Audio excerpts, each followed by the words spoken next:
Good morning. If I could have your attention.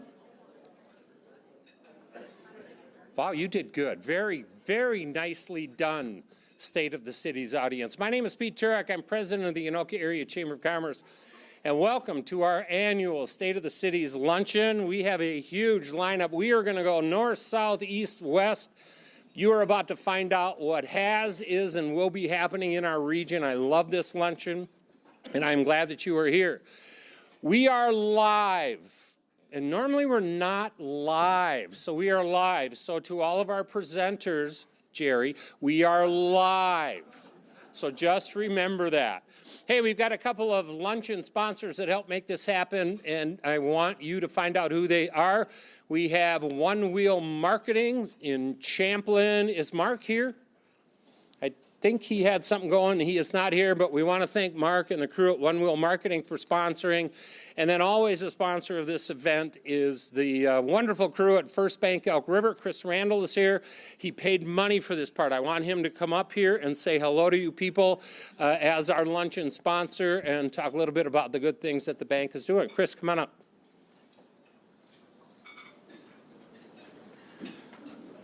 Thank you very much, Pete.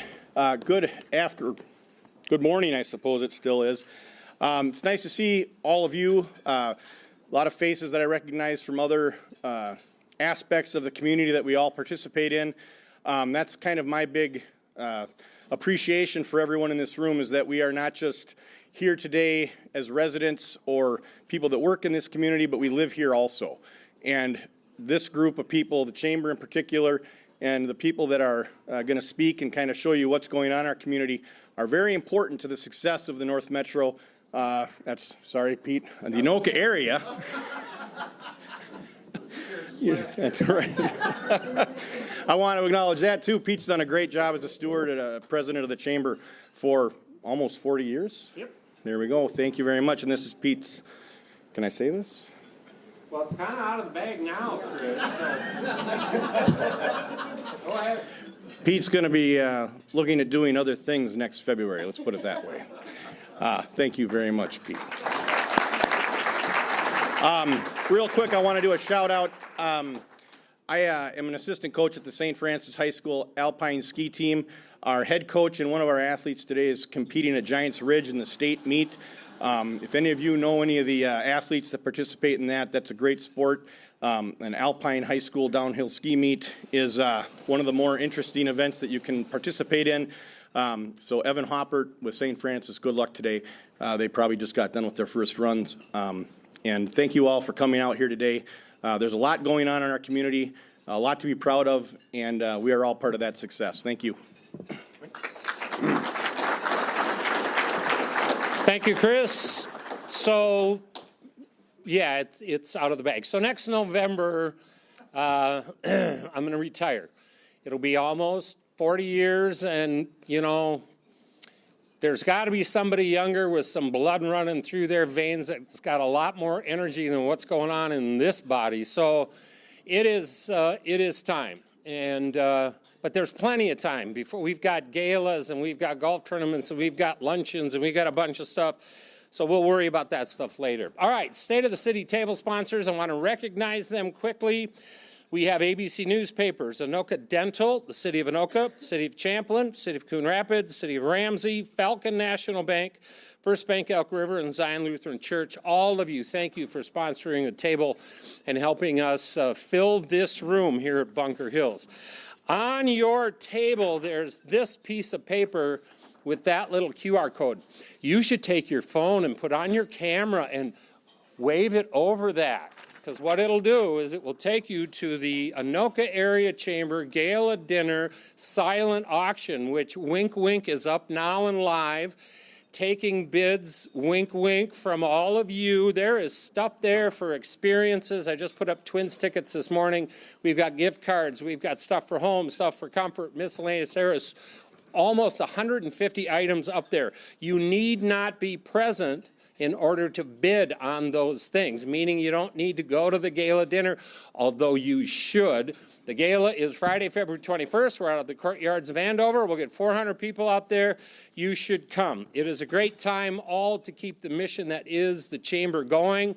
And what you want is you want the guy who's on that microphone that wants to go home worse than you do. So we make things go quickly at that event. Look, it's February. It's cold. If you're not going south somewhere, what else are you going to be doing on a Friday? Come. It's a great night of fun, food, and fundraising, all in the name of the chamber, and I hope that you will consider that. There are flyers back on the table with Tammy. The last day you can get tickets is next Monday, the 17th at 9 a.m., and the reason is because I hit a button and send the program to Inky Elf, and there's a number and a game involved, the gala game, so we gotta get going. So if you want to come, you should, and I hope that you will consider that. All right, it is time to learn what is happening in our area. Now, as much as every mayor wants to talk a half hour, an hour about their city, we love you, but not that much. I seriously remember the very first one, and I'm not going to tell you the name of the mayor, and I'm not going to tell you the city, but he went 45 minutes. It was a really long luncheon, and we're working on trying to get 7 of our cities who are here today out to you. So we do have a 10-minute limit. So our efficient timer is Tammy Went from Lexica Communications. She's on the board of directors. She has 3 pieces of paper. One of them says 1 minute. One of them says 30 seconds.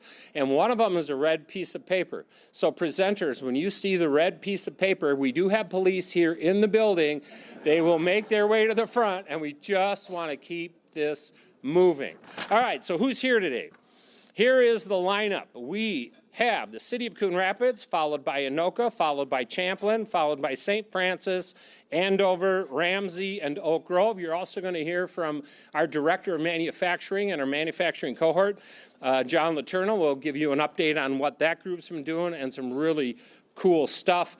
Now, how do you come up with the order, Pete? Well, it's really simple. That computer has PowerPoint presentations that you're going to see up on these screens. It's all on the cities as to when they get the stuff to QCTV to put all of this in order. So I don't pick favorites. It's dangerous to pick favorites. So that order is how those things got mailed to us. So with that said, Jerry, this is the clicker. So we let these people click themselves, or do you click them? They can click themselves. Okay, that's the way we're going to go. Now, we are in Coon Rapids, so let's start here in the city of Coon Rapids, and to kick it off, we have Mayor Jerry Cook. Secondly, all of those Plunkett trucks out there are not servicing this restaurant. They're here for a meeting next door. And that brings us to the last thing. Welcome to Coon Rapids. Welcome to Kendall's. Welcome to Bunker Hills Event Center. This is a Coon Rapids jewel, and this is publicly owned by our city. So now we can go. Thank you. All right. Welcome to Coon Rapids. I think we kind of touched on this last year a little bit, but we built a new fire station. It was completed after several years of construction. Operations moved in there in January. And the building is really impressive. We got built-in training tools, a hose tower. We allow firefighters to practice real-world scenarios and lots of regional training things. State-of-the-art health features, including decontamination areas that prevent harmful firefighting substances from spreading into the living spaces.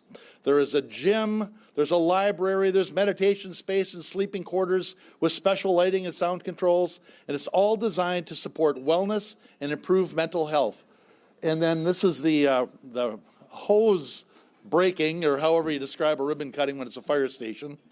And then because we built this exactly where we shoot off our fireworks, we now do the fireworks right off the roof of the fire station. It's really cool. Another big project to come to completion in 2024 is our new water tower down on Coon Rapids Boulevard and Foley Boulevard. This increases our capacity. It holds 1 million gallons, which is double the size of the previous Foley water tower. And that additional storage is important to better meet peak demands, and it will ensure adequate water pressure for firefighting. The city welcomed many new and expanding businesses this past year. Rally House and DXL Big and Tall both came into the Riverdale area. Jenny Lux Braids opened on Coon Rapids Boulevard. Urgent Vet moved in offering pet services. And the large transportation company Estes Express Lines took over the property formerly occupied by USF Holland. IDC Automatic Garage Doors applied for one of our largest business additions last year. The garage door maker is adding more than 23,000 square feet to its building, and that's just south of 610 on Coon Rapids Boulevard. New restaurants always generate a lot of excitement, and we welcomed Dave's Hot Chicken just off of Main Street, and the popular barbecue restaurant Jelly Bean and Julia's, sorry Anoka, relocated to Coon Rapids to make room for significant expansion. Other new food options include, and I'm sorry, is it Doge Pizza? I'm looking at Pat Carlson, who knows all of this stuff. Bad Wolf Adventure Studios, which is a cafe and gaming business, and Superstar Buffet in the Riverdale area. Where are we at here? Okay, and now, Stumpy's Hatchet House opened in 2023 up in Riverdale, and the reason we're showing this, they offer food, drinks, and axe throwing. Just opened in 2023, but they've been meeting with such success that they've just applied for a permit this past year to expand, and they're now offering patio seating outside. In the Port Riverwalk area, which is the old Coon Rapids Shopping Center area, work began on a new pedestrian bridge. The first phase included foundation work to set the bridge pilings. The bridge will connect the Coon Creek Regional Trail System. A truss bridge is planned over Coon Rapids Boulevard, which carries more than 31,000 vehicles a day, and construction will continue throughout 2025. Funding continues to come together for a 610 interchange at East River Road. The approved design would add 2 more ramps at East River Road to create a full interchange, allowing access to 610 in both directions, something that's been missing in Coon Rapids. Staff secured about $20 million more in funding this past year, but we still aren't there yet. There's about $10 million to go, so we're looking for trunk highway bonds from the state legislature. We have several new housing projects move forward in 2024, including 4 townhome developments. 5 townhome units were built as part of the Robinson Townhome Development. 9 more are coming to that site down the road. Hidden Creek Woods received approval last year, and that includes 3 buildings in all. A preliminary plat was approved for Cedarwood Townhomes on University Avenue and for a 35-unit rental townhome development called Tronson Reserve. Meanwhile, our incentive programs for existing homes are in high demand. More than 300 properties applied for a front door grant last year. This covers improvements to the front of homes, everything to do with curb appeal. We had 72 properties completed the grant process, making more than $1.27 million in improvements to increase curb appeal. The front door grant program covers projects like exterior paint and siding, patios and pavers, garage doors and driveways. Our grant program will pay a portion of the project cost up to $5,000. Beautification projects like this patio or garage qualify for up to 25%. Our other popular housing program is Home for Generations. It continues to encourage large private investment, which helps revitalize our housing stock. Home for Generations is for major interior remodeling projects, and in 2024, we had 30 applications and completed 10 grants. Total improvements last year topped $650,000. This home on Coon Creek went through Home for Generations. They opened up their kitchen and breakfast bar for a total kitchen remodel. They added custom cabinetry, built-ins, and a high-end range and hood. They had a great experience working with our staff, and it completely changed the look and feel of their home. The Recycling Center, and this is a picture from before, launched a new pilot program. This was our expansion we completed in 2023, and now we are offering a new compostable, we've expanded our organics collection. The city now offers multiple drop sites, and here's the reason I wanted this picture, because I didn't want to just give you a picture of a dumpster. They're now available to drop off food scraps for recycling 24 hours a day outside the recycling center, the Coon Rapids Ice Center, and Sand Creek Park. Recycling staff would like to make organics recycling easier by eventually having drop sites within a few minutes of every resident. Our sustainability initiatives continue to grow. Our Green Homes program is well used. It offers discounts on home energy audits, and someone will walk through your home to identify areas to improve energy efficiency. Residents then get a list of personalized recommendations, and the city will match rebates from CenterPoint and Excel Energy for certain improvements, like a new furnace or insulation. Also last year, we introduced a sustainable garden tour. The event encouraged people to take a self-guided tour. There were 7 lawns on the tour, and they featured things like native plants, pollinator-friendly designs, and edible gardens. We upgraded 2 parks last year, Moore Park and Cardinal Wood Park. Cardinal Wood got a complete playground renovation, and the new design has ADA features to improve accessibility, including rubber pathways. Moore Park also received new multi-use athletic courts that can be used for basketball, tennis, and pickleball. Our recreational programming and community events continue to grow and expand. We offer free community events every season. There's at least one event planned every month of the year. Our farmers market grew considerably last year, with many more craft vendors and cottage bakers joining the market. Meanwhile, our recreation programs remain popular, and none more so than our senior services. Last year we had more than 25,000 participants at our senior center. I guess I jumped the gun once. If you would like to support our programs and events, I encourage you to look at our business sponsorship program. It's a great way to get involved, and our partners not only support our community, which is so important, we really do a lot to help promote your business as well. There are sponsorship levels to fit any budget, so I encourage you to check out the long list of benefits our sponsors receive, and all of that is on our website, coonrapidsmn.gov/sponsorships. You're about ready to pull the 1-minute thing? Thank you. We're done. Wow.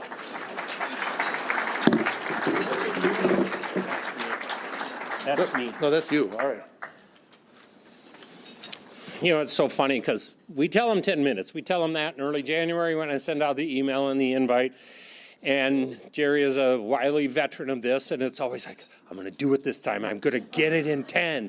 And he got it in 9. So just saying, other cities, just saying, hey, there's another luncheon sponsor, and he had a client crisis, and it tells you a little bit about him and his business because that came first. But he is here, and I want you to meet him real quick. He is Mark Zubert. He is with One Wheel Marketing. Mark, would you come up and just say hello to the folks? On deck is the city of Anoka.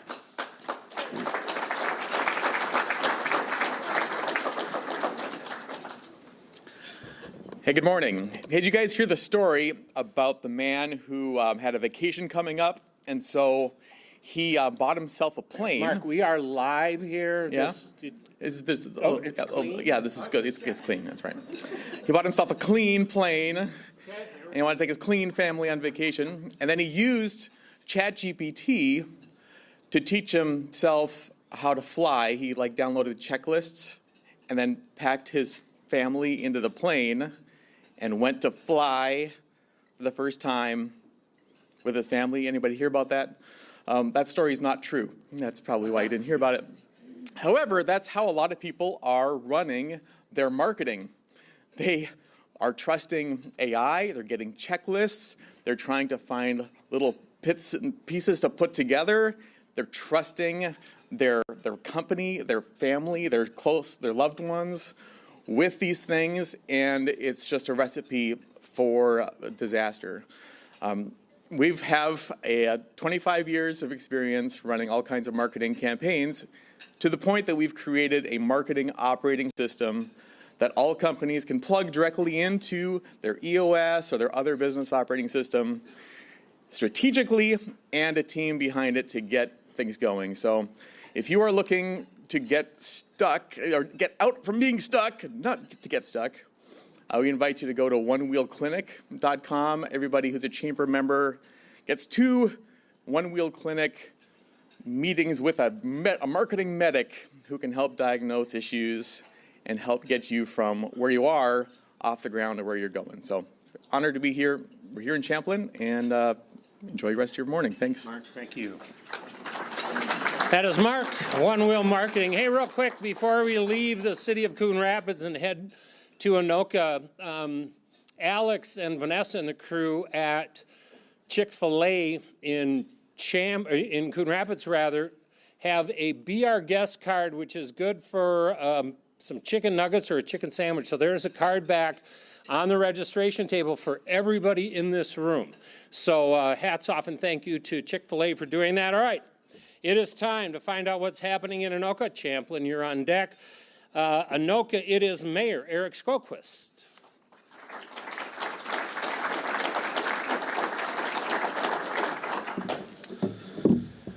Well, thank you, Pete. I want to say thanks to the City of Coon Rapids for hosting this event here. But I just want to touch on one thing quick. As many of you know, every few years the idea of changing the name of the City of Coon Rapids comes up. And I'm not going to weigh into this debate. It's too contentious. I don't want to get there.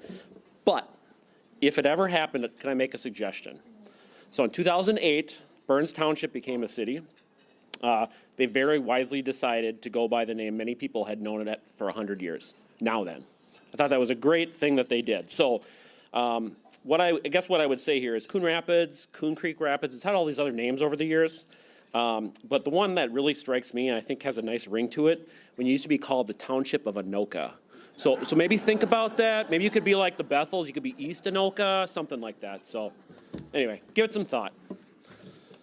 On all seriousness, I appreciate you. Appreciate this venue. It's a great place. So thank you. Getting to the city of Anoka here. We have a few new council members. Two of them are here tonight. Councilmember Brent Campbell, Councilmember Heather Rostad are in the back. So if you want to wave at the crew. And this is our council. So one item that has an interest, I think, to a lot of you, especially on the western half of the county, is Highway 47 corridor and the Burlington Northern Santa Fe Railroad Grade Separation Project. This is basically from Highway 10 up to the Ramsey border. That road is the same road it's been probably since the 40s. S-curves, no ditches, no curbs, all that type of stuff. So what we've been doing is similar to now how we and the city of Ramsey have worked it. We're taking the lead on that project. The goal is to improve transportation safety, mobility, efficiency, and also balancing the needs of the natural environment, as this is along this wild and scenic Rum River. So we're going to try to improve safety and mobility of our users. There's 18,300 vehicles a day, including 4,000 heavy commercial vehicles running in this stretch. And recently we received $2.5 million on the railroad crossing elimination funds from the U.S. Department of Transportation, with a goal of trying to get the project construction in 2028. So more to come on that. We're still getting some of the funds, but we're making some good progress. Another one here, I'll move to the next slide. This one's a little wordy, but we're doing some improvements or wanting to do improvements to our Rum River Dam. We received $500,000 from the legislature to do a feasibility report. That's in the process, and it's going to come back any day now.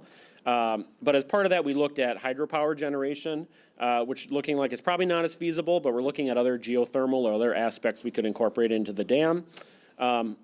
Also, the main goal behind all of this is the dam right now operates, if you see where that is, where the waterfall is, there's crest gates that go in there, or excuse me, they're not crest gates. We're looking at crest gates, similar to like in Coon Rapids at the dam, where it can be automated moving up and down. Today, what we need to do to raise the recreational pool is we got to have crews out there with a mini excavator and timbers and hammers, and hopefully the water's not flowing over, and hopefully it's not too icy, and it's a very inefficient and dangerous process. So we're looking at doing improvements there, as well as on the left side, there's a fish passage and a recreational section as well, and including a walkway going over the top. So what is that? If you watch like the Olympics and they had the kayakers and whatnot going down, it's a very similar situation where you can create various different layouts and whatnot for recreation, for tubers, for kayakers, and even for first responders to practice swift rescues. So this is something we're looking at. We're starting to finish the feasibility study and looking at getting more funding. So more to come on that in the future.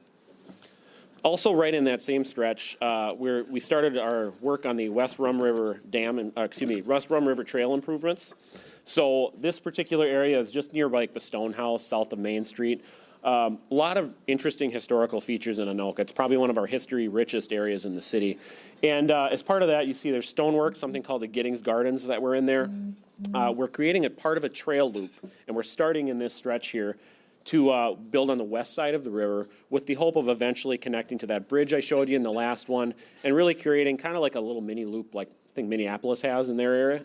Very similar to Anoka. So that's being built not as we speak, it's a little cold, but it's in the process and they're going to keep working on it this spring. Also, what we've been doing the last couple of years is we had a lot of erosion and silt filling the Rum River. A few winters ago was one of those we had a lot of melt really fast. And it's great if you want to, take your kids tubing down at the river. I've done that plenty and it's fun. But what it did is it filled in our navigable channels and made it so that there was, very difficult in low water to move your boats to get to and from the Mississippi River up to the port of Anoka, as well as just a lot of our, we have boat slips that we rent out to a lot of folks as well. It's a good moneymaker for our parks department, but those didn't work very well because those boats were beached. So we've gone through a two-phase process of restoring that channel, and that I'm happy to say is now completed. Another process we've gone through is if you remember back in the day when North Star Rail was going through, we and a lot of other cities kind of created plans around our rail village. And so in the city of Anoka, as time's gone by, we decided it was important to update that a little bit. Things are a little different in how that operates, what the market will do now. And so we went through a process over this past year to get feedback from our boards and commissions, community members, neighbors, to kind of update that plan. So there's more about this on our city website. But we're just trying to create some new opportunities, get some more development going on in there, and I think we were starting to really generate some interest in that as well. Another part I'll mention up here is, St. Francis, you have municipal liquor, but Anoka has municipal liquor since 1937. Is that it? And so we've had those operations, and we're looking at doing a few things differently. First of all, one of our stores was on Highway 10. That we ended up having to sell off. It just wasn't practical for retail anymore with it turning into a freeway. And so we have the one on East River Road, close to the border of Coon Rapids. And so we're looking at how can we rebrand that? How can we fit with more modern ways of purchasing products? And also we've been looking at municipal cannabis, which is something that is allowed under state law. And so in the city of Anoka, that's something we talked about last night regarding that. And so that's something we're going to try to pursue here. We're just trying to nail down which site we're going to have these rebuilt at. But the goal of this being is it's an enterprise fund from the city. When your taxpayers say, I'm overburdened with taxes, well, there's really three major ways the city can get funds. We can either levy property taxes, we can raise your utilities, or we can have enterprises. And so this is something that's over the years has been very successful. In the last 20 years, we spent over $2 million transferring to our park system to buy new equipment. And so we're looking at this opportunity as well. Another thing I want to point out, so 202 East Main Street, if you've driven through downtown Anoka the last couple of years, you've been seeing this property here on the corner of 2nd and Main. It's known as the Phoenix Building, and it's been getting a little bit of a facelift on there. So a little interesting nugget I'll point at, because, Anoka, we like to talk history all the time, right? So this property was actually was built in 1857. However, Anoka had a great fire in 1884. It wiped out most of our downtown area.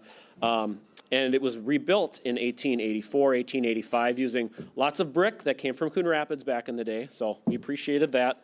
But it was known as the Phoenix Building because it rose from the ashes of the Great Fire. And we have some owners that are just wonderful that have been spending a lot of money and time and energy restoring this building. They're going to go back to the old look, which is what this was like in some of those old photographs, if you see it on the right here. And it's a work in progress. It's further along than even that picture on the left shows now. And the goal being they're going to live on the main floor, or the second floor, kind of their loft. They're going to have like a rooftop recreation space, and then remodel the main level and probably the basement for more retail or some other commercial use that fits. So it's really exciting to see property owners investing in these old buildings. It's the soul, the character of the city, and we couldn't be happier. Also, I'll mention here the Anoka Social District that we've had going now. We're entering our third year, and it's open from May to October every year. This is, if you haven't heard of it or seen this is basically an opportunity for people to have a alcoholic beverage within a defined area downtown, stroll around, walk around, sometimes go into other shops. I've always been amazed at some of the shops that embraced this early on, were some antique stores and quilt stores, and you're like, what? But they love it because people can kind of just socialize and go around. So we've started to merge this into many of our different events and activities that the city of Anoka hosts, and that others, Vintage Fest is one. There's a lot of private groups that have created events down there as well. And we like this little photo. This is kind of an older thing here, but there's the Mrs. Roper Romp group that showed up in the city one day from the Ropers back in the 1980 or whenever that show was around. But it's just kind of a fun, interesting thing. We have buskers now, permits for people that if they want to just have a space and play their music, they just kind of reserve their area, and they can come and they can add to the ambiance of the area. So more to come on that. We're excited to start it again up this year, and hopefully, if you're interested, you can come down and check out that social district or any of the many events that we have in the city of Anoka, from Vintage Fest, Halloween, car shows are on Saturday nights, our tree lighting that Coon Rapids like to rip off our firework idea. But hey, we all share, right? Anyway, thank you everybody. I appreciate it, and as I always like to say. People that live in our cities, they live in our community. They don't necessarily care where the border is between cities. They want to have everything successful and wonderful in their area. So everything that we all do all works together for the betterment of our residents. And thank you very much again, and we'll turn it back to you, Pete. Wait, I get an extra minute of Jerry's, right? Yeah. Yeah. Nicely done. Thank you. All right, time to head to my city. A lot happening in Champlin. With us is Mayor Ryan Sabas. St. Francis, you are on deck.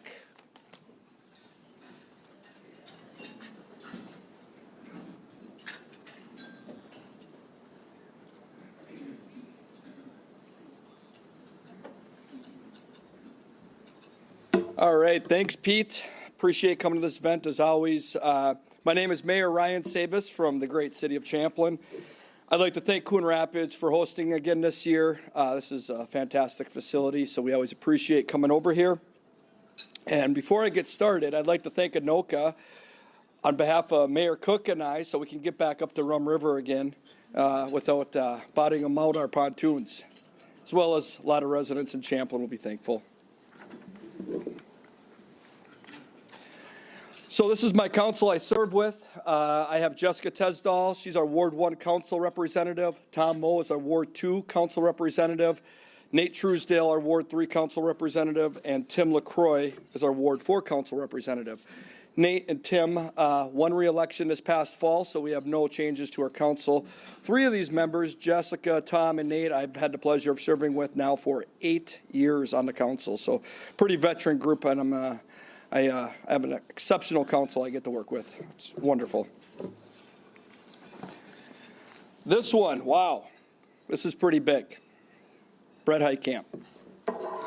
We've been fortunate to have a long-term and dedicated and extraordinary city administrator in Brett. After 38 years of unwavering service and tremendous contributions to the city of Champlin, he is retiring. We are incredibly grateful for everything Brett has done, and he is a true icon, and his legacy will undoubtedly have a lasting impact on our community and beyond. Brett, would you please stand up for a second? Let's all give Brett a round of applause.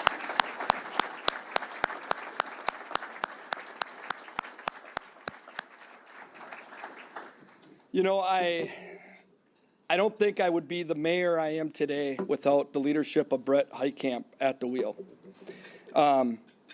Since the first day I was elected to the council just over 8 years ago, I went to a newly elected leadership committee down in group put on by the league down in Bloomington, and multiple mayors and council members tell me, man, you guys have the best city administrator in Champlin. And it's always been awesome to be a council member or a mayor and walk into a room knowing you have a Brett Heitkamp at the helm to lead your organization on a day-to-day basis. So just in a conversation I had yesterday with a fellow city administrator, as Brett's retiring, he said, you know, no one's ever going to fill the shoes of Brett. And we got to know that as we go into the future with Champlin. But he's truly, truly going to be missed by not only the organization, but I've never seen somebody that worked for a community that was so involved in the community, living in our community the entire time. So everything he has done has been unbelievably, we are so grateful, and we plan on doing a lot of celebrating for Brett as he leaves towards his retirement. And with that said, we are hiring for city administrator. So if you feel like you can follow Brett and come on over to what I think is the greatest city around, the city of Champlin, Ashley will be handing out applications right now. Just look out for her. No, just kidding. We are hiring, no. It closes tomorrow evening for city administrator. So hopefully some exciting times ahead for the city of Champlin. We have some great street improvements. We just approved last night going out for bid on 109th Avenue, which is our southernmost border to the city. I said at council last night, this is a project we've been working on my entire time on the council. I want to give a great thanks to Brooklyn Park working with us on this. We've had a lot of back and forth. Brett has led the way working with Brooklyn Park on this project over the years to get to the point where we could agree on a plan. We are fully developed to our south there, but Brooklyn Park has a lot of development happening, as some of you may be aware, on their northwest corner of the city. So we had to make sure that 109th was rebuilt and reconstructed in a way to handle that traffic. So on the left side of the screen, you'll see Jefferson Highway, which comes north out of Osseo, I'll say, through Brooklyn Park. We have a roundabout going to be going in right there to handle the traffic, as well as improvements along 109th, improving the intersections and different entrances coming and going from both Champlin and Brooklyn Park. I'd like to give a special thanks to some partners on this. Hennepin County partnered on $500,000 on this, as well as the state of Minnesota ponying up $10 million on this project to make this a reality. This is a major thoroughfare to our schools, our high schools, middle schools, elementary schools down the street from this. And a special thank you to Senator John Hoffman, who was able to secure that funding for the $10 million from the city, which really helped the cities of Champlin and Brooklyn Park not have to put as much money towards this project. Over the years, you guys have heard myself and probably my predecessor talk about our Mill Pond project and our Elm Creek project, which is finally completed, but is absolutely a beautiful project. As you go across 169 north or south, you'll see it on our northern part of our city. The Mill Pond was completely dredged out along with the Elm Creek and armoring the banks. We've acquired several properties up and along the Elm Creek to have the entire trail. And so this project won Environmental Project of the Year. We restored the Elm Creek ecosystem, rehabilitating the dam for improved flood control. This 2.7-mile project began with the reconstruction of the Elm Creek Dam, shifted to the restoration of the Mill Pond, and concluded with the restoration of the Elm Creek itself. The $18 million multi-phase project highlights Champlin's commitment to environmental stewardship and sustainability, benefiting the local community and ecosystem. All right. Sorry, Coon Rapids, but we welcome Jensen's Market to Champlin in 2024. They are a longtime grocer in Coon Rapids for a long, long time family. They closed that grocery store and brought the best of what they have to Champlin in their new market. Produce, meats, deli, bakery, coffee. They opened late in 2024 and have been an extraordinary addition to our Mississippi Crossings development. So if you're coming through Champlin, want coffee or some stuff from the bakery, stop on by and visit Jensen's. We have Riverway Church, and I could go on. I could take the full 10 minutes and talk about how extraordinary Riverway Church is as a community partner in the city of Champlin. The true meaning of community partner, that's what Riverway Church is. They are opening in March of 2025, next month, at the corner of 117th Avenue and 169 across from Clive's Roadhouse. For 12 years, they've operated out of Champlin Park High School, so we are so happy to have them and have their forever home in the city of Champlin.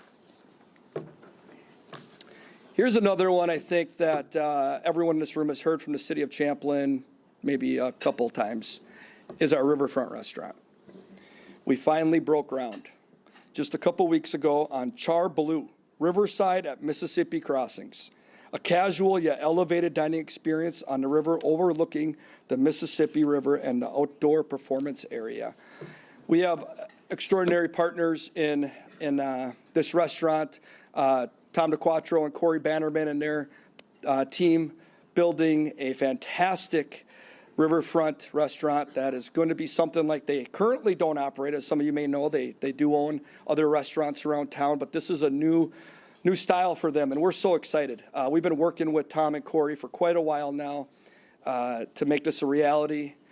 We've come across a lot of obstacles along the way to make this restaurant a reality, but we got there, and we have great community partners that helped make this happen, and hopefully sometime, tentatively, around October of this year, that restaurant should be opening. So look forward to that. The patio on this place, absolutely extraordinary, overlooking the river.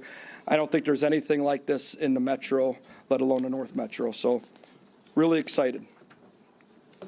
Some other new businesses we have that have opened in town recently in a lot of existing buildings is I Do Nails, Just Love Coffee, Hometown Veterinarian, Happy Cafe, Bricks and Minifigs, Grow With Me, Chase Bank, and Amira Choice. So we welcome several new businesses in Champlin. If your business is looking to for a great community to come and join, we always got a spot for you in Champlin. Some other community news is we acquired the Brown property, Dick and Vera Brown, just over 4 acres on the southern border of the Mill Pond. Dick and Vera Brown are quite possibly our longest residents in the city of Champlin. They're in their late 90s, and we've been working with them for nearly 30 years to try and acquire this property and keep it parkland. So now the city has parkland surrounding the entire Mill Pond, and that will give us existing park improvements over as the years go on. Some sad news to share in the city of Champlin, as most of you probably who come through Champlin from Anoka see the Sinclair gas station. And we lost a true pillar in our community and our business community in Jim Merkel last month. Jim was the business owner for over 50 years at the Champlin Sinclair. And I'd like to thank Anoka and Coon Rapids for paving the way for this program that we just started in Champlin. And thanks to our staff for really putting this thing together. We rolled out the front door program. It was designed to assist property owners with their exterior improvements. If a Champlin homeowner wants to improve their curb appeal, this grant can help them unlock their potential.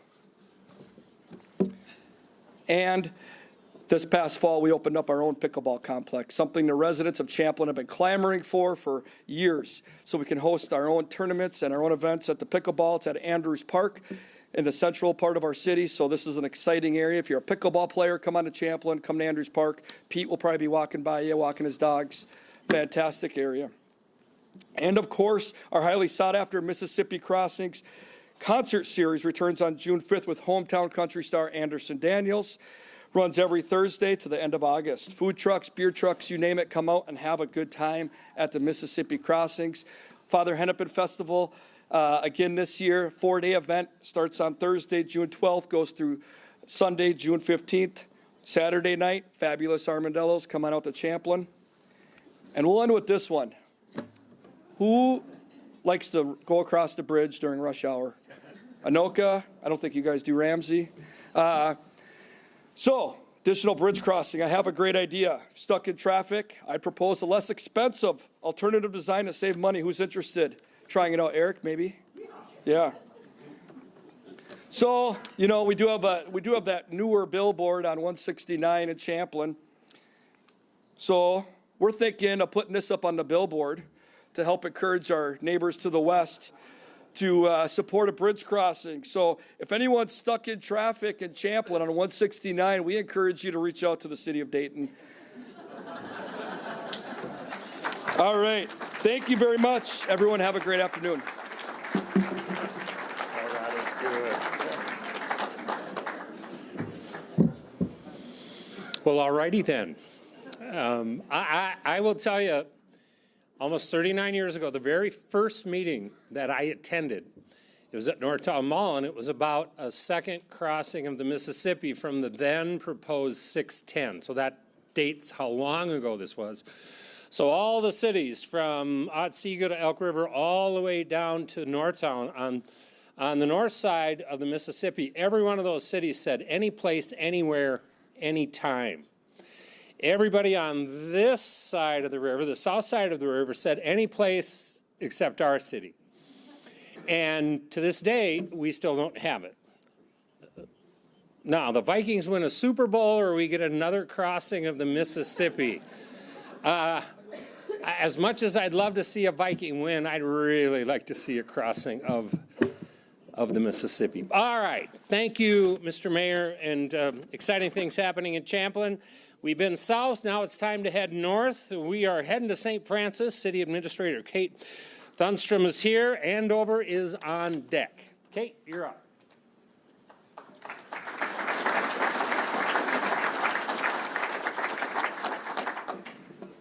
Good morning. So, here we go. So, City of St. Francis has been quiet for a few years, but we are back. So, to get you updated a little bit about what we've been doing and where we are, start with council. We have 2 new council members this year, one of them being our mayor, in addition to a full EDA. So, our EDA is made up of residents as well as 2 of our council members. They are very busy working on several redevelopment projects at this time. St. Francis is unique as it's 24 square miles, but we have a river and a major highway that split us right down the middle. Can create some challenges, but it creates a lot of opportunities as well. St. Francis continues to grow in population. We are doing very well with our numbers. Our median age is 36, so we have a young and very vibrant community. And we have 73% of our city is still undeveloped, so we have a lot of room for unique and creative opportunities. Over the last 2 years, we've been working on a new City Hall fire station. We moved in December. This is a building that was really created for a 75-year project. We have 3,200 square feet in there that are unfinished. So whatever the future demands of that building or whatever the future and the community needs in that building, we have the space to fulfill some of those needs. We have a very robust park system. Recently, we've opened our Cywick Park. That was one of our newest neighborhood parks, as well as a dog park. We also have great opportunities that take advantage of the river. We have a kayak canoe launch, and we have several wetland wildlife management type areas that just offer that green space and beautiful natural outlook. The city hosts several annual events. Our farmers market is probably our most recent. We have that weekly, and it has doubled from year over year. We continue to have our annual Pioneer Days, which has been around for many, many years and what we are known for. However, we've also expanded offering opportunities with our public works and several opportunities with our police department, fire department for that community engagement. So we welcome you to the community for any of our events, and we really love to showcase our city and what we're all about. So St. Francis is also host to several of the school district buildings. The school district is very large in landmass size, has about 3,800 students. They have a very unique programs with the manufacturing, but it brings those people into St. Francis as we see over 300,000 visitors a year within our community, and a lot to do with the schools as well as the sports and the local businesses.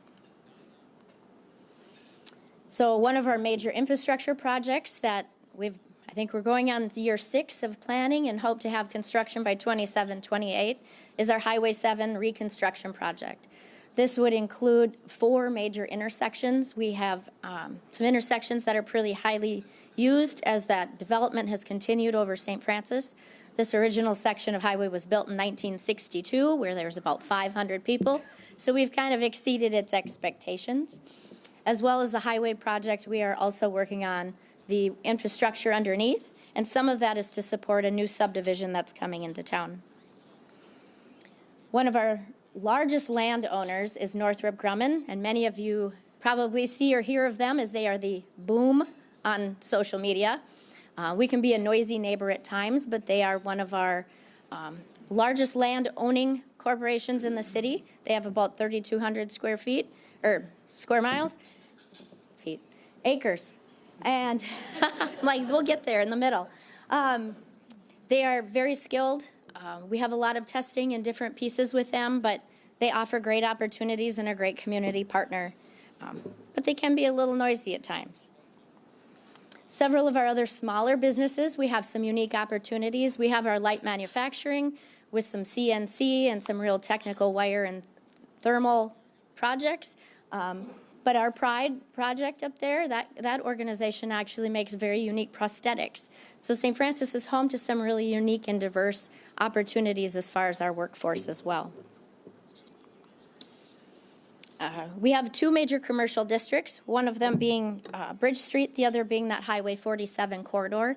Both of them continue to grow and get new players in. We have several of your major brands, but we're also home to several smaller businesses. We have a lot of pride in our community where we've got the smaller mom and pop shops. We have some local business owners that have really taken opportunities to use these corridors for their benefit. One of our ongoing commercial projects that's looking to break ground this spring is along Bridge Street. This is a phased project that does have some commercial multi-tenant in the front, and then we'll have more phases in the future. And St. Francis has several properties in these two corridors that we're still working with a lot of conversations. We have a lot of retail and development that continue to look to us and speak with us in regards to opportunities as they're watching our population and our numbers grow as well. Currently under construction is our senior housing project. We've got 134 units coming in, everything from independent care to critical care. Vista Prairie has been a wonderful partner in our city. They are attending several of our events and engaged in a lot of our local events and opportunities. They are working with interested tenants, and they are looking to actually open up and have their leasing start move in this fall. So we are looking for them to be open by November, December, which is a great opportunity. Now we'll have a full range of housing where we've had really a lack for our seniors. So this is a good opportunity in our area. A couple of our larger residential developments right now is we're working with a 125-unit apartment building. They are in the very early steps. We're actually, our EDA is working with this one right now, and then we're also working with a 264-unit subdivision. That will again impact everything down the road that I've already kind of highlighted, but those are the opportunities with that land use that we still have where we continue to grow and see these opportunities come in. And I'm going to keep it short and sweet today, so thank you.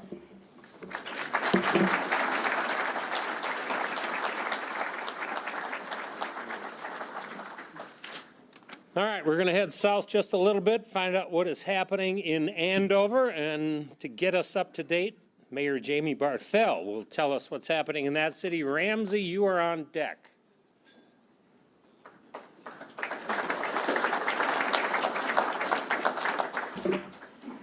Excellent, thank you. I appreciate you guys having me here.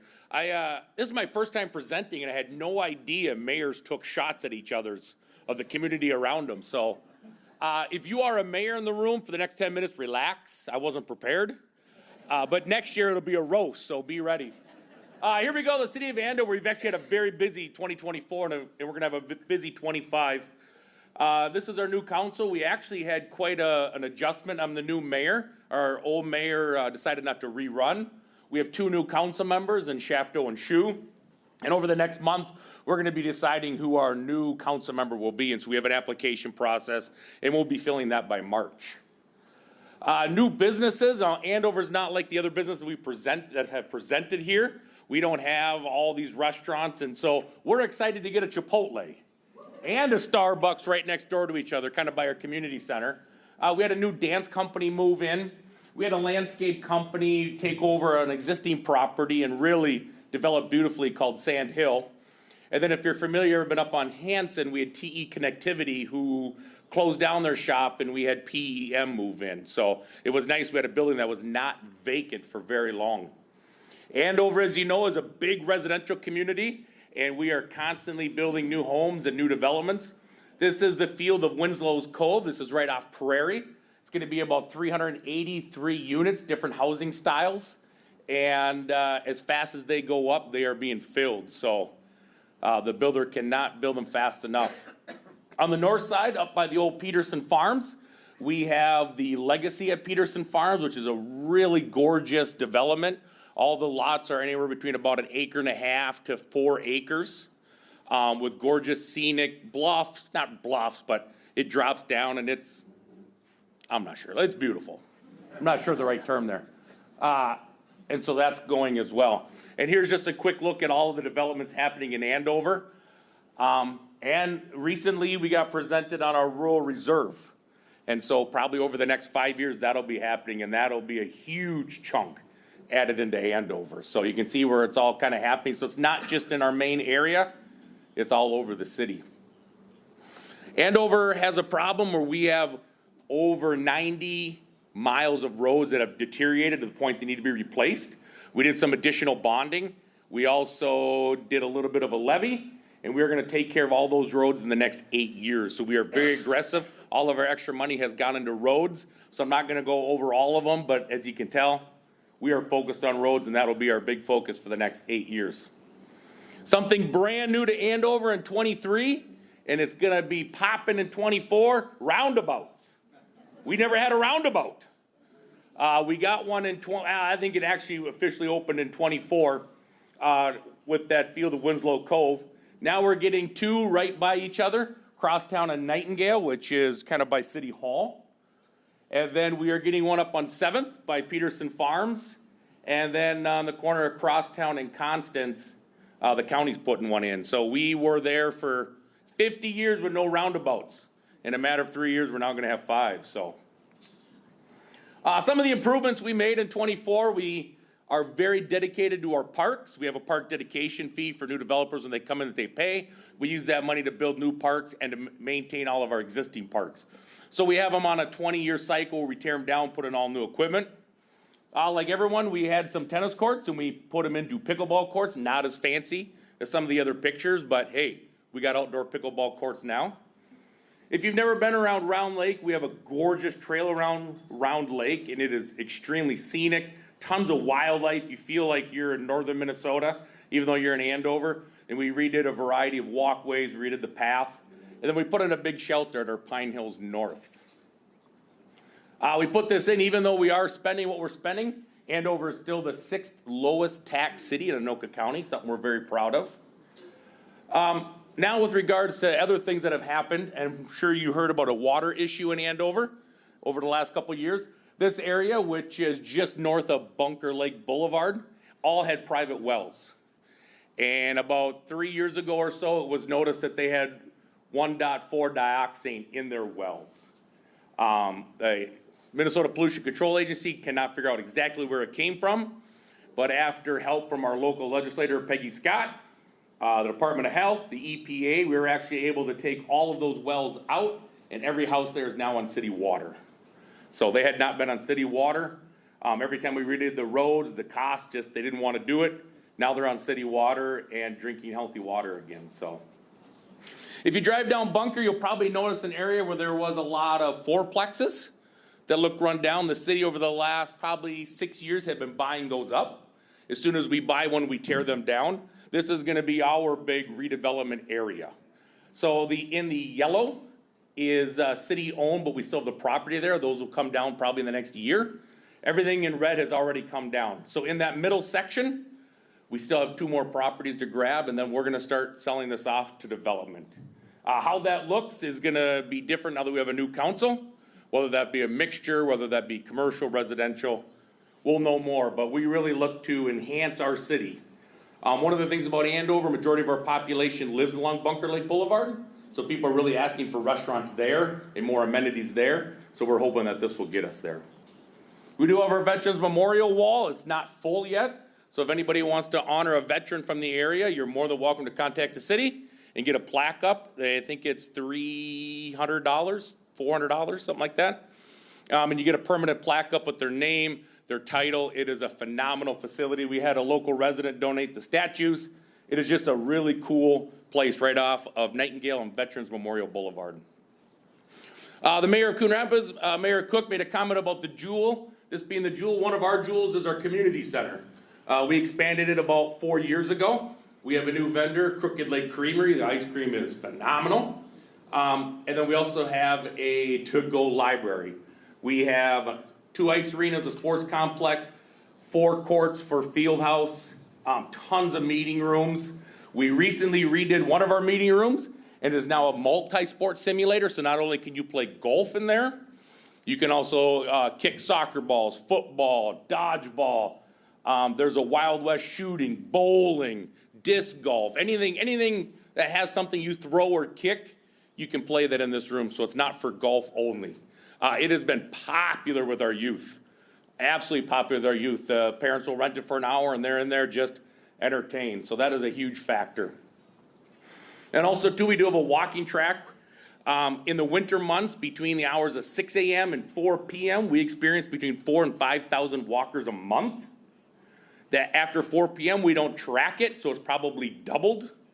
But that's how busy our indoor walking track is. And then we do have some walking for seniors to be able at 10 o'clock. They come in on Tuesdays and Thursdays. They meet new people, exercise, create friendships. It is a huge community benefit, that walking track, and that is free to all Andover residents. Like most communities, we did a tree lighting. This is our 2nd year of our tree lighting.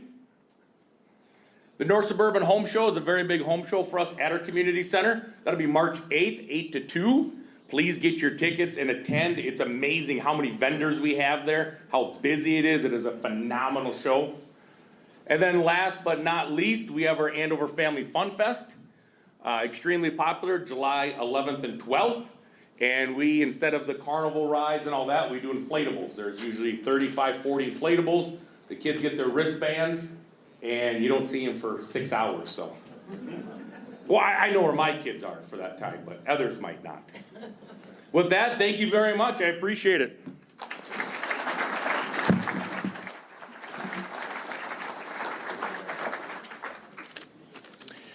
All right, next up, let's find out what's happening in Oak Grove. With us is Mayor Weston Rolfe.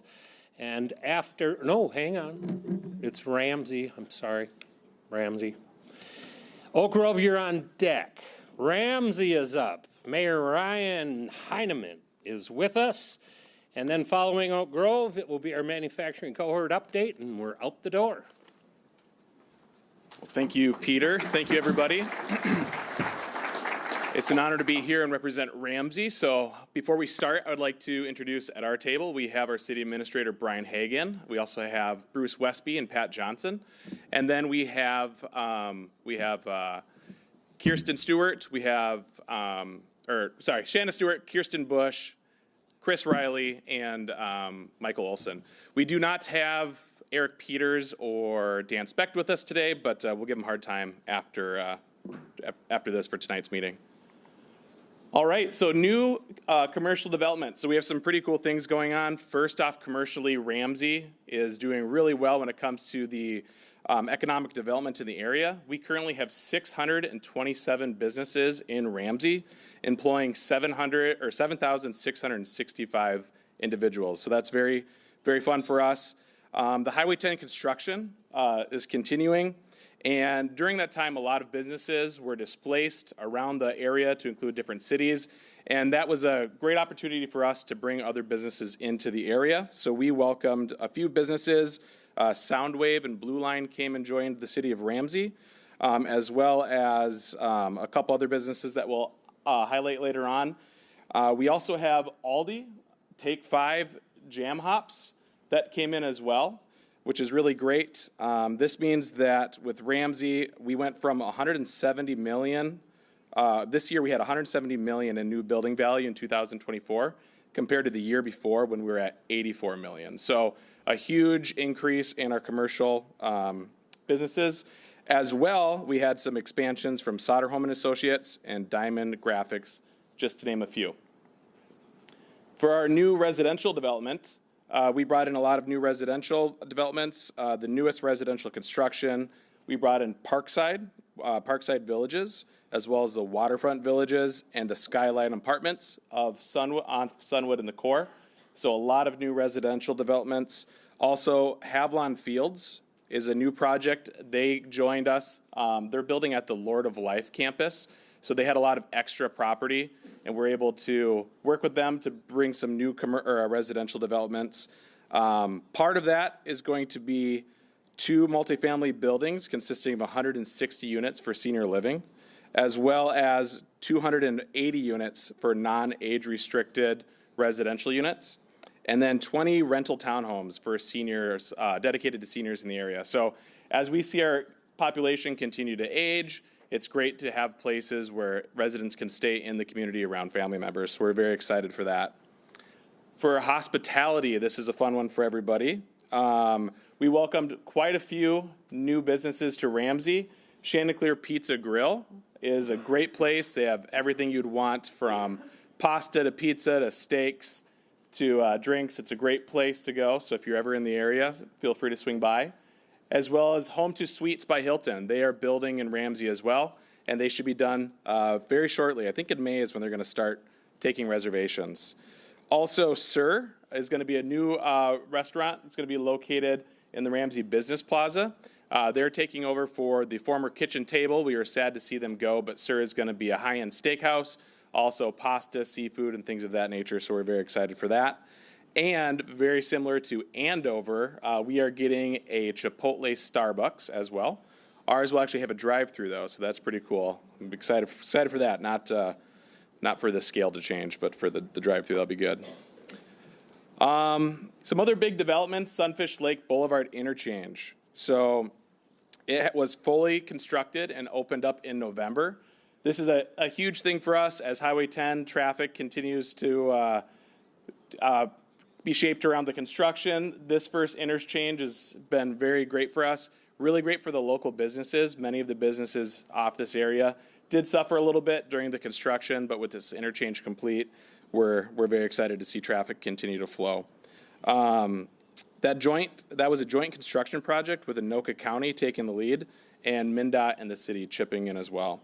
And then the frontage road connecting businesses and grade separation interchange were replaced by the 4-way traffic. So essentially we have the 2 roundabouts now, very similar to Andover, adding some roundabouts, and we got rid of those traffic lights, which is very great.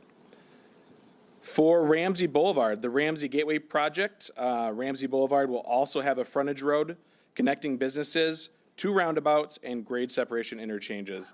This is going to start in the spring, and we hope it's like the last project where it'll finish a little bit ahead of time. It's going to be great for the area and for the local businesses.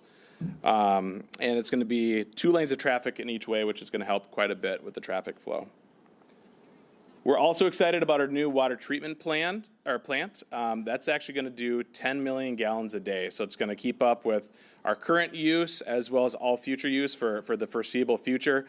Very excited to have this. We had some creeping levels of manganese and iron that were starting to push up towards levels where we didn't want to see them. So this water treatment facility plant went in at the perfect time. It should be done very shortly, and we're excited for this opportunity to have just the best water and continue to increase the livability and the services of the city. Next, the core infrastructure improvement project. So we have a lot of stuff going on around the core, which is the center of Ramsey in our downtown area. The project started in fall of 2023 with the grading, lining and installation of stormwater ponds, and the design and preparation for plans on Zeolite Street, Center Street, and extension of Ramsey Parkway. We did something pretty interesting. We we started to build a 7-acre pond that acts as a water retention pond. It's actually going to be a focal point of a new park system where we're going to have possibly a splash pad going in, things of that nature, a lot of recreational activities for young families. But by digging out the pond, we were able to use that fill and fill the rest of the area to be ready for construction. So that was a really great way to save some money and to improve the area at the same time. The area is going to also, like I said, it's going to have a series of outdoor nature spaces all around the area with trails and trees and improved walkways. Moving on to our police department. We have a new chief of police, Brad Blummel. He's done an amazing job. Our previous chief of police, Chief Caters, did retire, so we're excited to see Brad come on. He is a amazing member of our police department, and he was grew up throughout the ranks in Ramsey, so we're excited to see him continue. We also have a lot of increasing calls for services in Ramsey. In Ramsey, we had 16,000 calls for services this year, which was a 6% increase. Our officers made 325 arrests, with 274 of them being formal charges, 51s being warrants. That was a 1% increase in the arrests in Ramsey, so they're definitely staying busy. And one of our goals for this year is for the Ramsey Police Department to work with a new cyber data analyst unit, which is going to be looking for higher-end cyber crime to take a really proactive approach to protecting the residents of Ramsey. Looks like I did skip ahead, so before I go to, oops, doesn't go back the other way. Oh, there we go. All right, parks and trails. Can't forget about parks and trails. So some amazing things we have going on. The Hollow in Ramsey is the newest universally accepted park system for people of all abilities. One of the goals was to preserve all the natural tree work. So we left as many of the trees up as possible, and then actually incorporated some skywalks. It still has your traditional slides. It has your swings, your climbing apparatuses, and it also has the first of its kind zip line, like an actual zip line. So I can't confirm or deny if I used it, but it was pretty fun. We also have constructions of a couple other areas in the park, but another one to keep an eye out is the walkway. It actually spans the entire park and provides a really cool overlook for the kids that come and play. So moving back to the fire department, we had some pretty cool things happen at the fire department. They have an increasing amount of calls for services. They had over 1% or a 16% increase in calls for services. And we had a day at the fire station where over 500 families showed up, and they got to learn about fire safety and things of that nature. Community events, we always have the Draw Summer Concert Series. It's a great way to get involved. We have many bands come. They play at the amphitheater. It's a great time. We have the Two Rivers Art Fair, movies in the park, Time to Play, Night to Unite, Deck the Halls lighting contest, and the annual community tree lighting. And lastly, Happy Days. We had an amazing Happy Days event this year as well. We had over 975 people show up to participate in the parade that consisted of 49 entries with over 2,500 people watching. We had 56 vendors show up to the exhibit for the vendor exhibit, and we had 65 cars show up for the car show. So it was a very successful Happy Days. We're excited for next year. It was my pleasure talking to everybody today. There's our city information, and if you have any questions, find us afterwards. Thank you.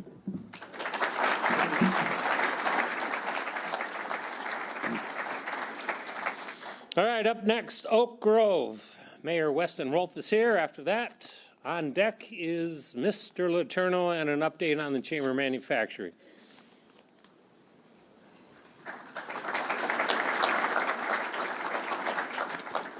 All right, well, thank you. Again, my name's Weston Rolfe. I'm the mayor of Oak Grove. I'm going to have a couple disclaimers for you here. One is there's a lot going on in our community and not as much going on in Oak Grove. Oak Grove residents don't like being bothered by the government, they don't like paying taxes, and they don't like change. So we have some fun things going on, but compared to Coon Rapids and Andover and all these places, it may not be quite as exciting. But we'll move on here. We do have a great council. I'll take this out here. We do have a great council. Everybody was reelected, so we have a lot of experience on there. This is my third year as mayor. Paul Tradewell, this is his third term. John West, his second. Mike Wiley, probably before I was born. And Councilmember Angie Bray Johnson, this is her first term, and she's in the back here with me. So we have, like I say, a lot of good things going on right now. We are a community that we like to do what we can for our businesses. We don't have a lot of businesses, but those that we have, we like to help them out. So on our city website, any business in our community that would like to advertise are able to at no charge.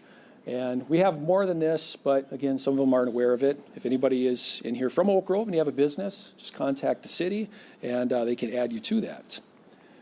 We also, again, to help businesses, we allow them to advertise in our quarterly newsletter, which has helped our city bring the cost of the newsletter down a little bit, yet also help the businesses, get the word out of who they are, where they're at. Some of these businesses may be at a residence. We have a lot of interim use permits, which is a good thing. A quarter-page ad in our newsletter is $125, so it's pretty inexpensive if you really think about it. Our commercial industrial district is on Tamarack. That's just north of 22. Some people know it as Vikings Boulevard, and it's right along the railroad. And we've had a lot of growth in that area in the last couple of years. A couple of them happen to be Star Insulation, Froggy Hops, and Pin TV, to name a few. We also have one area on 22 just east of Round Lake Boulevard that's actually city-owned that we're trying to sell. It'll be some type of commercial or industrial of some sort. The county's going to put their 2 cents in because it's on their road, but we're hoping to have a nice business built there at some point. We also, as for land, the city, we're selling. This actually is that piece of land here that I was referring to at 9 and 22, which again is the same as Viking. Well, I was told on the way here by text message, our city administrator added a couple slides for me. So I haven't even seen this one, but the green box up there, that's again that piece of land there. We also have one other piece of land at our ponds. It's the golf course area, the north part of our city. That used to be our old wastewater treatment area. That neighborhood has hooked to St. Francis for city sewer and water. So now we have 20-some acres that we're trying to figure out what we're going to do with it. And this happens to be a concept plan. We hope to get this land for sale soon. It's actually a great neighborhood, great location, just on the northwest part of that area. Just to give you an idea where this is St. Francis High School. So that's the border between the city where you come to the top there. And that again shows it in yellow. The roundabouts just to the north of it, that's St. Francis High School up there. We've had a couple of projects with Anoka County that have definitely made some improvements in our city. One is a new bridge over the Rum River that is just about completed. That was about an $8 million project. The good news is the county paid for the majority of that. We had to pay for somewhere around $50,000 of that, but it's a great bridge. Those that are into snowmobiling, it actually has a snowmobile trail on the north side of it now to get you over safely. That will be wrapping up here this spring. It's just a couple little odds and ends here still to do. And then Oak Grove, like the mayor of Andover, we got our first roundabout this summer, good and bad. The beginning, not a lot of happy people. Again, what I say in Oak Grove, we don't like to spend money, we don't like the government, we don't like change. But this is 7 and 22. It had to be done. It was a terrible intersection. This here was about a $3 million project. Fortunately, between federal grants and the county, the city, we're out about $120,000. So a $3 million, between that little area there, we got about $11 million. And for the city's portion, we're under $200,000. To give you a little idea, up in the top left, that's the Bill's Superette. That's their main headquarters now that they built about a year or so ago. And so this, again, will also be wrapping up here rather quickly. That's just another picture of it there. Again, we're not going to do anything fancy in the middle like a lot of cities do. We're just going to let it be. And we are building a new fire department in City Hall, and that has been a very challenging process for those of you that have participated in those before. We have a lot of people who think what we have is good enough. They don't know anything about it, but we are constructing a new one, and that should, if everything goes according to plan, it should start sometime in June. So we're excited about that. Our current building is in rough shape. I mean, that's just to be nice. I mean, we have mold issues and ventilation issues and roofing issues and septic issues. To get it up to compliance is about $15 million. For a brand-new building, it's $14 million. So to me, it was kind of a no-brainer. The left side, which is actually the south side of the building, that's going to be the fire department. And on the right side, which is the north side, that's the new city hall. We are adding EOC, which is Emergency Operations Center. Our current center is in the fire chief's Tahoe. So we're going to catch up to the times here and have something better. We also are going to have a decontamination area for the firefighters. Right now, we have one shower. So it has to be done. There's some residents, obviously, for those of you who've been involved in projects like this, not everybody agrees, but we are doing it, but we're doing what we need and not what we want. Just arches on windows, they wanted to add, which is $350,000. We said we're not doing arches on the windows. So we're going to do what we need to do and probably nothing extra. And then since 2023, we've had 60 new homes built within our community, which for us is a lot, especially when we're doing 2.5-acre lots still. The houses have turned out to be rather nice. It's over $15 million in new construction. These are a few of our subdivisions. Some are getting rather full. Some are just beginning here, but they're all turning out really nice. Then we added, a couple of years back, a sledding hill. We constructed a new sledding hill at Dunlop Park, and the best thing that ever happened is we built this hill, and then it never snowed. So luckily, we did have a few days that we got some snow, and we're able to get a couple of photos of some of the kids going down the hill. Our residents were tired of going to Andover to use theirs, so we have our own here now. There's also a trail, a hiking trail that goes around Dunlop Park, that if you do the whole thing from door to door, it's 1 mile, so it's a really nice area. We keep adding on to it. We also, a few years back, started our annual tree lighting event, which those of you who have events like this, if the weather's nice, everyone shows up, and if it's not, well, it's just you. But it's turned out to be great. We have food trucks. We have the St. Francis Choir. They come and sing Santa Claus. The top middle, that is the council there. I have more faith in our council to run the city than to look at a camera. For some reason, we couldn't all figure out what camera to look at. And then in the bottom here, that's one of our most recent purchases of a fire truck. I got 1 minute here. So this here is the tax rate comparison for the county. We are fourth from the bottom. The interesting thing is last year we were fourth from the bottom, and we added a fire department and city hall bond, and we're still. So there's definitely a rather large gap between 3 and 5. But even with this, I've been told from residents that Elon Musk is coming to Oak Grove, and he's going to find all the wasteful spending. So I welcome him to come. But that's all I have for you. I appreciate you having me and putting up with this, and appreciate it.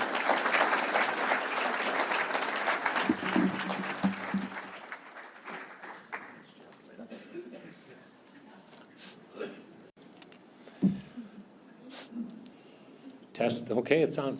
All right, to wrap things up, he told me it's a 75-minute presentation that will be condensed mightily if he wants another paycheck. He is our Director of Manufacturing for the Chamber.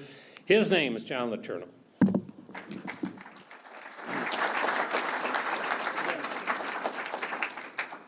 I am so uncomfortable. I stand between you and that door. Thanks a lot, Pete. Oh, my goodness. John Letourneau, Director of Manufacturing, been doing it for many years. Super humbled and thrilled to actually have an opportunity to stand in front of you and give you an update. Manufacturing cohort is going strong. Our word is momentum. And we do that. So right now we have the continuing momentum that is needed for our manufacturing community. This is for manufacturing and by manufacturing. So currently right now on our docket that we are working on are 2 grants.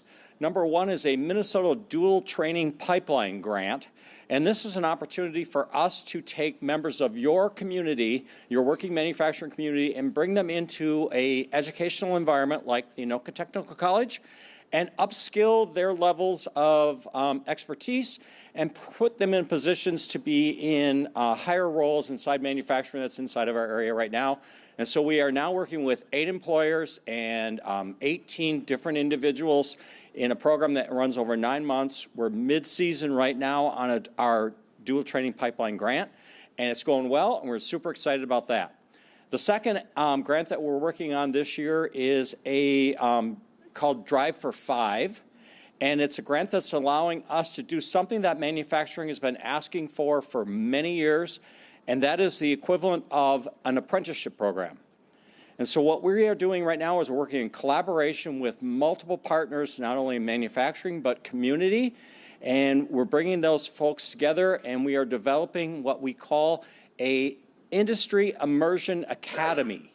And this is a template that will be used by the manufacturers in the area to actually create a more specific visual outline of how someone can exit what we call a training program, like high school or the tech college, or maybe it's someone who is experiencing homelessness or something like that.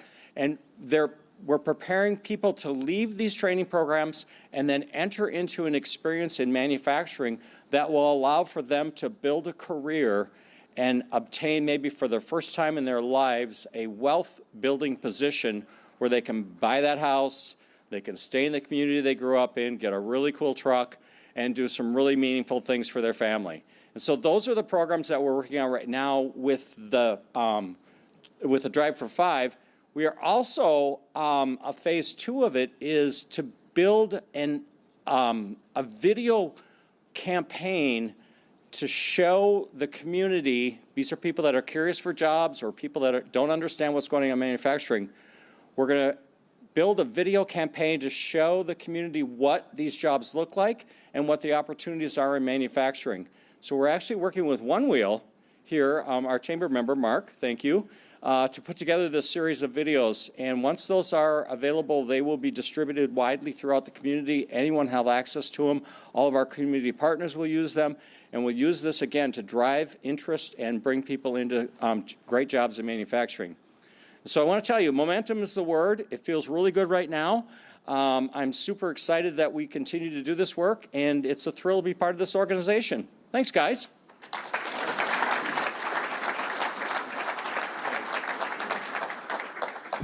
So on this retirement theme, John, we started the cohort 15, 16 years ago through the board of directors.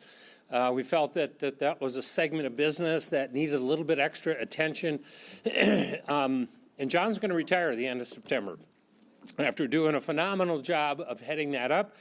So there's going to be a new him and there's going to be a new me. So we got a lot of me news going on here. But John, thank you for all your work in setting up that program.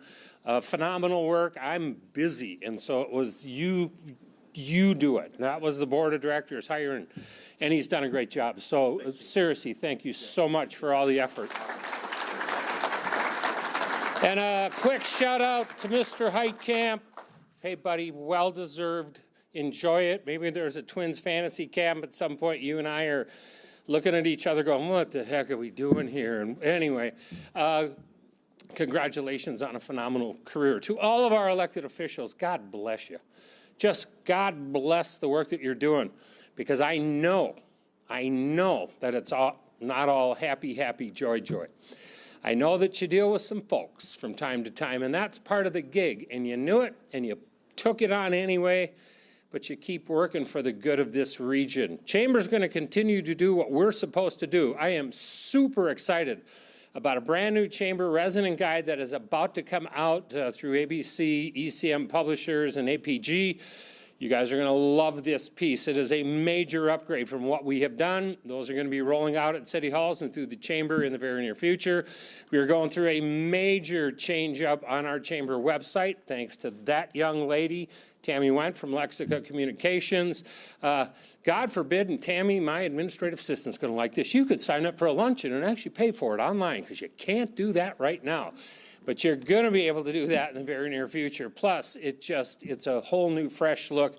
I'm trying to get all these things checked off before I'm done, all these big things, and we're getting there.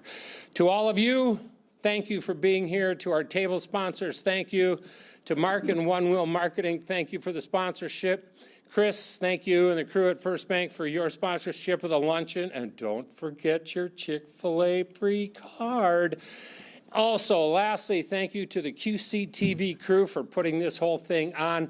Hey, let's all have a great year, and let's come back and find out what's happened in the last year. Thank you all.